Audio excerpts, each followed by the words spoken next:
I guess I'm live. Hello, everyone. It's Dr. Manjiri Nadkarni, Ayurvedic MD, registered holistic nutritionist, back today with day 81. Today, we're going to talk about healthy heart for life. So, we're going to discuss a few things about heart disease. What are certain causes of heart disease? We're going to talk about a snapshot of heart disease so you can get an idea of what it's all about. And we're also going to talk about developing a healthy heart through natural dietary lifestyle practices and certain herbs, Ayurvedic herbs that can help with heart health. Hello, Uttamji. Hello, Ushaji. I'm really sorry for yesterday. I had to do the live yesterday. Uh, because my schedule has been a little bit challenging. So if you are watching this live, please say a quick hi. If you have any questions at any point, you can put it in the comment section and please tag me. Don't forget to tag me because sometimes I end up missing those comments. And if you are watching this as a replay, you are most welcome to put a hashtag replay so I know that you are watching this video. And as always, any questions, you know where to find me. So let's talk about heart disease. We're talking about the importance of heart disease. So in Canada, it's the number two leading cause of death. And commonly, we talk about heart disease as coronary artery disease or coronary heart disease or ischemic heart disease, where there is a lot of plaque that's built up in your heart arteries, and that's why your heart arteries get blocked. Your heart doesn't receive the blood with oxygen, and that's when you can get a heart attack or you can start developing different problems, right? So typically there's a data from 2012 to 13 which shows that about 1 in 12 or about 2.4 million Canadian adults over the age of 20 live with diagnosed heart disease, right? And every hour, about 12 Canadian adults of the age 20 and over are diagnosed with heart disease. They die from heart disease, right? So the death rate is 3 times higher amongst adults over age 20 and diagnosed with heart conditions, 4 times higher amongst adults over 20 and who have heart attack. And so these are all the statistics I'm actually reading out, which, we don't really need to talk a lot into the statistics, but I would love to start by talking about a snapshot, right? So what exactly is heart disease? Because when we talk about heart disease, the common term is, your heart is diseased. It's not functioning well, right? But there could be some structural components to it. There could be some functional components to it. So I'm going to start by giving a tiny little snapshot. We don't have enough time to get into the details of everything, but let's talk about different types of heart disease, right? So the one is coronary artery and vascular disease, which I talked about. So hardening of the arteries, there could be a plaque buildup, right? Atherosclerosis. And that happens when your heart arteries are blocked or narrowed. And the most common condition it leads to is heart attack, which is also a cause of death. And there could also be angina or chest pain, right? And vascular disease in problems with other blood vessels can reduce the flow and affect the function of your heart. If your heart doesn't get the nutrition, it's not going to survive or thrive well, right? Then there is a group of diseases which are called the heart rhythm disorders or arrhythmias, right? So these have to do with your heart beats. So either your heart is beating too slowly or too quickly or in a very disorganized fashion, right? And millions of Canadians have these, heart rhythm disorders, which could disrupt the flow. And there are different kinds of arrhythmias. Some of them have no symptoms, whereas some of them have warning signs. Some of them can cause sudden death and could be fatal as well, right? The third thing we're going to talk about is structural heart disease. So anything that's abnormal with your heart structure, right? So if your valves are not functioning well, if the walls of the heart are not functioning well, or the blood vessels near the hearts are not functioning well, near the heart are not functioning well. So this can be congenital. So you're born with a certain condition. You're born with a valve not functioning well, or you're born with, certain conditions. And sometimes this could also be acquired through some kind of infection or wear and tear and other factors, right? So these are known as heart defects typically. And, people need a lot of support with this through early age and also different stages of their life, right? So sometimes they need surgical interventions.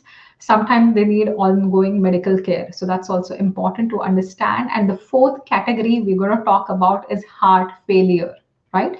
So heart failure is a pretty serious condition that develops when your heart has become damaged or weakened. And most common causes when we talk about heart failure, one of them could be because of heart attack.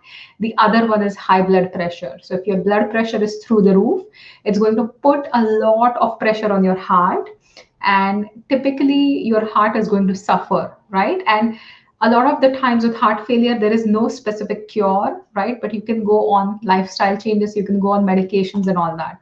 Today, we are going to talk about different natural alternatives, and I'm going to give you a little more Ayurvedic perspective on what heart disease is like. So, I know there's not much light in this room, so this is my vitamin D light that I'm using, which I use in the winter time. So, this is my like vitamin D lamp, to generate a little bit more sunshine. That's what I'm using here. So let's talk about heart disease or heart from an Ayurvedic perspective. So your heart has a lot of importance when it comes to Ayurveda, right? And there's a concept of srotas. So those who are familiar with Ayurveda, there's a concept called srotas, which means different channels in your body. So srotamsi or different srotases are different channels that carry different substances throughout your body. So your different tissues, each of them has a srotas. Food is carried via certain channels in your body. Your oxygen is carried via certain channels in the body. In Ayurveda, we also believe that our mind has its own channel, right? So we call it as Manovahasrotas. So the important thing to understand is we talk about three main things. So we talk about prana, which can be understood as the life force. We can talk about rasa, which is the first tissue. So as soon as you eat your food gets digested, it gets converted into the first tissue, which is going to feed all the other tissues. That's known as rasa dhatu. Some people correlate it with lymph or plasma, but rasa is a much broader concept in Ayurveda. And the third thing is mind, manovahasrotas, right? So if you look at these channels, they have a root, they have a origin or a root, right? So your heart is the root of three channels in your body. So your mind, the channel of the mind, the channel of prana, as well as the channel of rasa, they all have heart as their core, as their root, right? And that is one of the reasons why anything that affects your prana or life force is going to affect your heart. Anything that's impairing your rasa or your tissue is going to affect your heart. And anything that's impairing your mind or the functions of your mind is also going to deeply impact your heart, right? And this is something that nobody talks about. So this is something that is a very unique quality of Ayurveda. We don't just look at heart from a structural perspective that there's plaque accumulating and that's about it, right? Your mind, your emotions are going to have a significant impact on your heart. Your digestive system, because of how it's processing, what kind of rasa it's forming, is going to have a definite impact of heart. And also the quality of or how you take prana, right? Or the quality of prana that you're consuming through even food, or the quality of prana that you're consuming is going to have a huge impact on your heart. And this is the unique thing that you have to understand and you have to live by if you really want to develop a healthy heart. So I'm going to talk about certain things, that can vitiate or aggravate this pranavahasrotas, right? So there are certain symptoms or there are certain things that you can do that can create issues with your pranavahasrotas, which are eventually going to impact your heart. Excuse me. So when we talk about Acharya Charak, he's talked about depletion of a lot of body tissues, or if you're holding on to a lot of bodily urges, right? So if you want to go for a bowel function, or if you want to poop or pee, or different natural urges, if you're going to suppress, that's also going to impair your pranavahasrotas, right? A lot of dry fruits, if you're having a lot of crackers, if you're having lots of nuts that have like salt or that are extremely dry, like fat free things, that are really dry, or certain kinds of rye toasts or something that's dry, or if you're having a lot of brand buds that can really dry you out, right? That's also going to affect your prana vahasrota specifically. Also, excessive exercise. If you're hungry but you start exercising, right, and that's going to aggravate your prana vahasrotas. And any activities beyond your physical capacity. So if you're working out without, like, way beyond your capacity, you're totally exhausting your body, that is going to create an issue with your prana vahasrotas or prana. And eventually, in the long term, so this doesn't happen in one day, but eventually the pathogenesis is going to go and affect your heart. So this is something important to realize and understand. Now, when we go to rasavaha, right? So we talk about rasa, or the main first product of digestion in your body. Again, heart is one of the main sites, right? They have the root in heart. And when we talk about the symptoms or the causes of vitiation of rasa vahasrotas, so having excess fatty foods, lots of saturated fat, lots of heavy foods, they're going to impact your rasa. And it has also been seen that a lot of saturated, extreme amounts of saturated fats or trans fats, certain fats which are oxidized can impact your heart. So that has also been seen. Heavy foods, cold foods, this is one of the reasons why I talk about not having excess cold, icy, smoothies and things like that, because they're going to impact your digestive fire, eventually your rasa, and eventually in the long term, they can also impact your heart. Excessively greasy foods, fried foods constantly, that are also going to impact it. Eating in excess. If you're eating extreme amounts of food where you feel like you're bursting, but you still keep eating it, or you're binging, that's also going to impact it. Excessive stress, right? So not only when it comes to mind, stress affects you, but when we talk about stress, it is going to have a definite impact on your digestion. It's going to have a definite impact on the quality of rasa that's made, right? And it's also going to eventually impact your heart. So excess stress is another factor. When it comes to rasabha srotas, dushti, I have my notes here, so I'm just quickly scanning for those. Okay. Then we talk about the Manavasrotas. So your mind has a channel within the body, right? And we talk about heart being at its root, and then there are 10 great vessels that are going to, through which your body, your mind is going to traverse the entire body. So your mind affects each and every cell of the body. When we talk about people who are caught up in loops or thinking extremely negatively or under a lot of stress is not just affecting your mind and emotions and your memory or your stress glands, it's affecting each and every cell in your body. And that is something that's extremely important to understand and realize. And the common causes for, when we talk about Manavasrotas, you have to make sure that you're also taking time every single day to manage your stress levels, manage your mind, manage your emotions. And the mind should not be the driver. Your intelligence should always be in charge, and you should be able to control mind from running away unnecessarily, or overworking or overthinking. So that's something to understand and realize. um, okay, just give me one more second. Okay. So someone's saying hi from Facebook. I can't see your name because I'm on another streaming platform. So I'm just saying a quick hi. If you have any questions, just let me know. Now let's go to the specifics of heart conditions according to, or causative factors of heart disease according to Ayurveda, right? So excessively consuming hot or extra cold foods is going to create issues with your heart. Heavier foods to digest, extreme sour foods, right? So if you're eating lots of sour foods, it's going to weaken your heart. Extreme astringent foods. So astringent is something that's a very constrictive taste. So extreme constriction can actually impact your heart as well. And these are overall like long-term functions, right? Or these are going to cause pathogenesis over a period of time. You won't have a lemon and suddenly start getting a heart disease, right? So it takes time to manifest, but if this is the pattern of your diet, extreme bitter foods, or if you're always working beyond your physical capacity, if there are any injuries like mental trauma, emotional trauma, right, more than physical, it's more about, or even physical injury to the heart, that can create issues. If you're overeating foods, if you're frequently eating without you have digested the previous meal, it's going to impact your rasadhatu, and eventually it's going to impact your heart as well.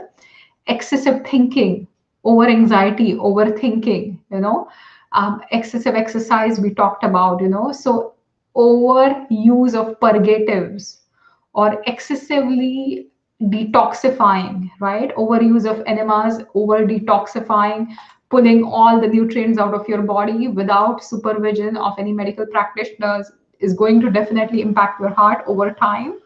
And even any kind of excess fear or panic or anxiety, any kind of ama or digestive toxin, that can also create lots of issues with your heart. So these are different conditions that are going to overall impact your heart, right? So when you think about heart, don't just look at, okay, this is the just the coronary artery disease, it's just caused by diet, or smoking is a risk factor. So these are 100% risk factors, right? But everything comes together when it comes to heart. A lot of the times also trauma, right? If you're going through some traumatic episodes and you constantly keep thinking about it without getting support, that also can create a lot of issues with your heart, and especially the energetics of your heart, right? So let's talk about what can we do, right? Now we've talked about, what could happen. So now let's talk about what can we do.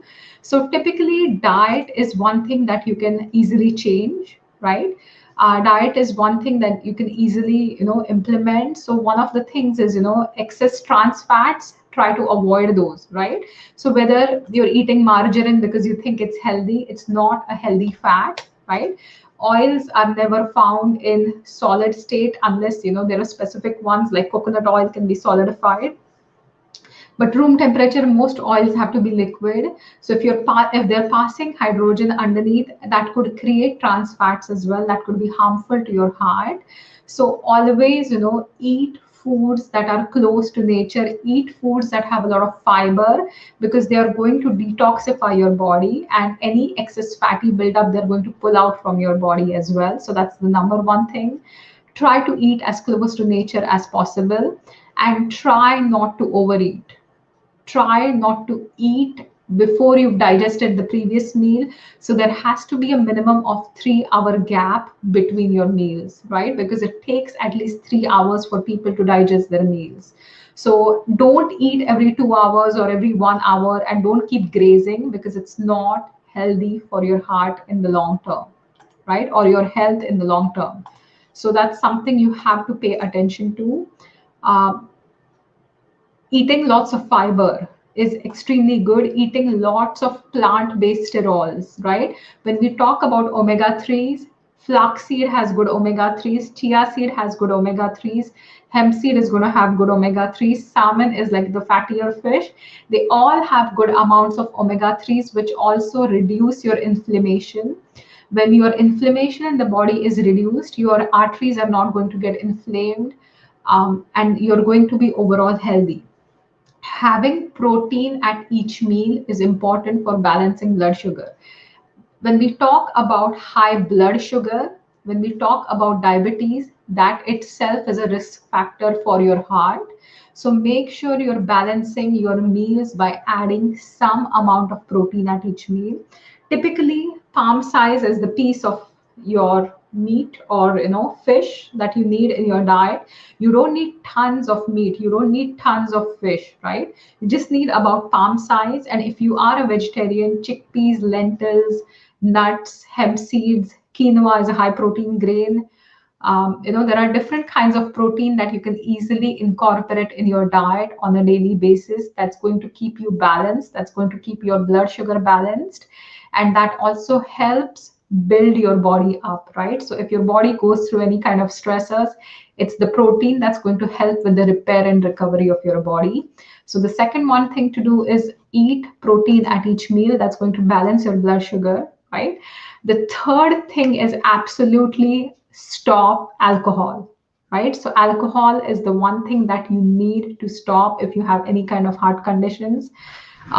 Any organs in your body, if they're impaired, out of all organs, two main ones that I talk about is, or three for that matter, anything to do with your brain, neurological system, stop the alcohol. Anything with your heart, stop alcohol. And your liver, stop drinking alcohol, right? So three main organs. If there's anything that's impacted, stop alcohol. That's extremely important to follow. Using a lot of spices in your cooking, that's going to help digestion, right? So that's also something important. And making sure that you're eating and focusing on the food. So when you sit and eat, you're going to digest your food better. It's going to create good quality of rasa that's going to nourish all your tissues. It's not going to impact your heart. Another one thing to absolutely avoid is sleeping immediately after you eat, right?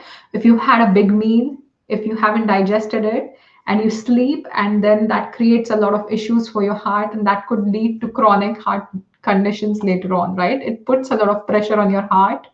So try to avoid that. AMA, when we talk about digestive toxins, right? So cleaning AMA from your system is extremely important. The one way not to let AMA form in your body is keep drinking hot water.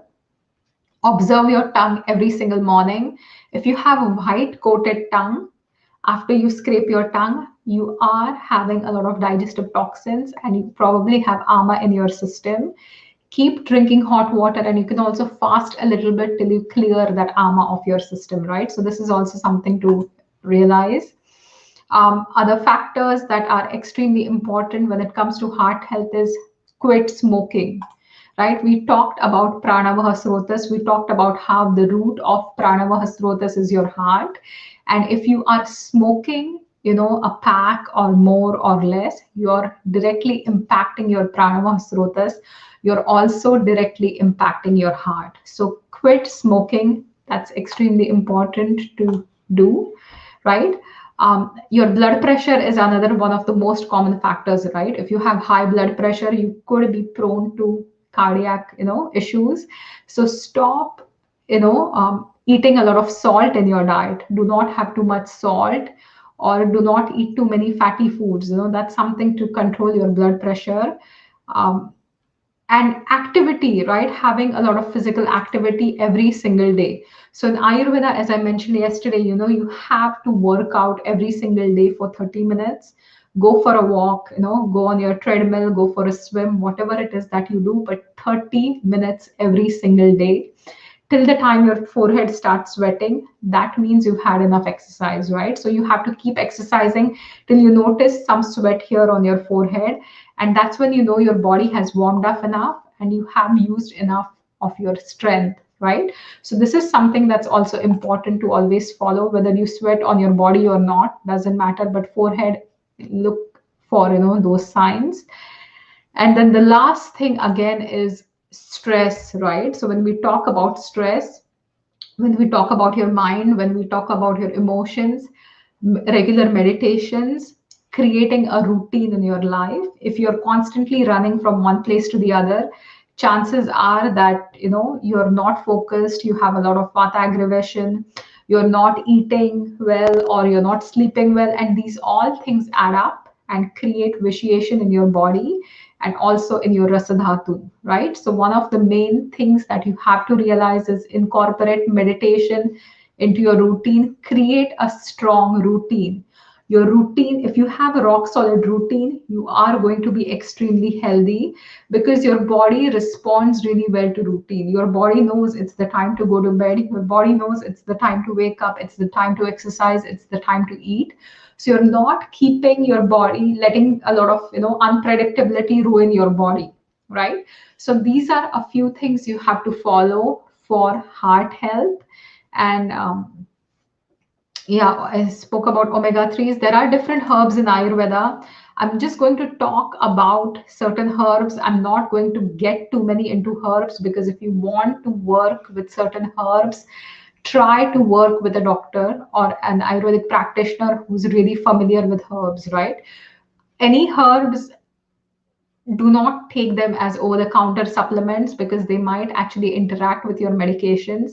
And if you are on any medication related to blood pressure or heart conditions, do not go off your medication or do not play with the dosage of your medication without working with your medical practitioner. So that's one thing to always keep in mind, right? So some of the herbs that work really well when it comes to your heart, one of my favorites is guduchi, right? So guduchi is also known as giloy, and guduchi is a bitter tonic that has a nourishing act on your entire body, and it detoxifies you, it balances your immune system, and especially it cleans up the rasadhatu, right? And that's how it can also support the heart. So some people don't believe it directly does something to lower your blood pressure or something, but indirectly it's definitely helping support your heart. Sarpaganda or Royal Fia serpentina, has been used for centuries to help lower your blood pressure. So that's an Ayurvedic herb as well. We talk about Arjuna, right? So Arjuna is also extremely common. So Terminalia Arjuna or Terminalia cordiflora, that actually helps strengthen your heart muscle. So if you're having issues with your heart muscle, this can actually help strengthen it. Garlic is really good. Garlic also helps ground any unbalanced vata in your system. So always, look for garlic. Garlic also can lower your bad cholesterol level. So that's also something important. Gugulu or Commiphora mukul is another herb or resin for that matter that can help with any kind of excess bad cholesterols, right? And a lot of oxidation damage on your body. So these are a few things. When we talk about stress levels, right? There's also Bacopa or with Shankapushpi. So different anti-stress herbs, holy basil can also lower your stress level and eventually support your heart conditions as well, right? So I hope you enjoyed today's Facebook Live. I tried to add a lot more Ayurveda than I usually do, but I just wanted to give you a different perspective on heart conditions besides just from the modern perspective, right? So always, protect your heart, always do what your heart pleases. Uh, would appreciate a PBWF. What's a PB? Sorry, I'm not really good with short forms. What's PBWF session?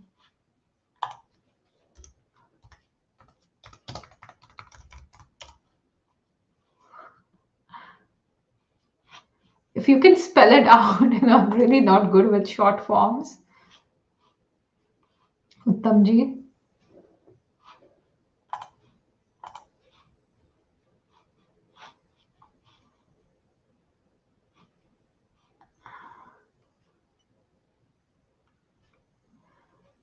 Oh, are you talking about plant-based diet? Oh, whole food. Okay. Okay, I'm like, I think it's the end of my day. Plant-based whole food for sure. Let's talk about that next week. I don't mind doing that session because my diet is pretty much plant-based. I eat very little fish. That too occasionally. Right now it's the month of Shravan, so I'm all plant-based. And I like to eat really clean. I like to cook from scratch. And that will be an interesting one. So we can definitely talk about different diets from an Ayurvedic perspective. We can talk about plant-based whole food, for next week. I can definitely do that next week on Tuesday. There's going to be another session next week on Thursday. I'm trying not to change any of the timings for next week at least. And what I'm planning to do is on Monday itself or by earlier Tuesday, I'll put a post on my Facebook which talks about the session for the day, the timing and the topic, right? I'll pin the post right on my Facebook page so everybody can access it.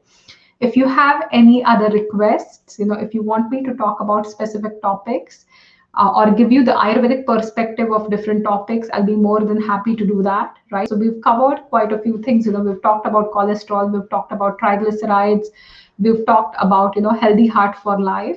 I have also done a Facebook Live on 5 Ayurvedic herbs on the Blue Water Nutrition page. I'll be sharing the same on my page maybe tomorrow, but you can take a look. So we were talking about immune building herbs, and 5 of them. So that's there as well. Again, if you are an Ayurvedic practitioner, the one thing I would appreciate is if you join me for the 5-day Ayurveda business challenge. Every single day, you're going to receive one activity, and on the basis of that activity, you get a lot of clarity, or you build some connections, or you develop a lot of consistency. So it's what I call my 5C framework. And if you're an Ayurvedic doctor or a practitioner, that's going to be beneficial to you. So you can join it by joining my group as well. And the challenge is a free challenge for 5 days. And I'm also launching a course called Align, Execute, and Profit, which is mainly for Ayurvedic doctors and Ayurvedic practitioners. So you can find the financial security, you can find the fulfillment as well as freedom in your practice.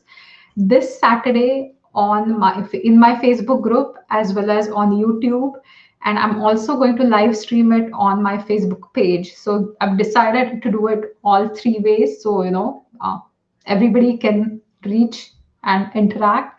I'm going to talk about postpartum health. So we're going to interview Dr. Reshma Sinu this Saturday at 11 o'clock, and she's going to discuss postpartum health and what are some, dietary foods, like what are some foods to avoid, what can you have, how to really optimize that phase of life.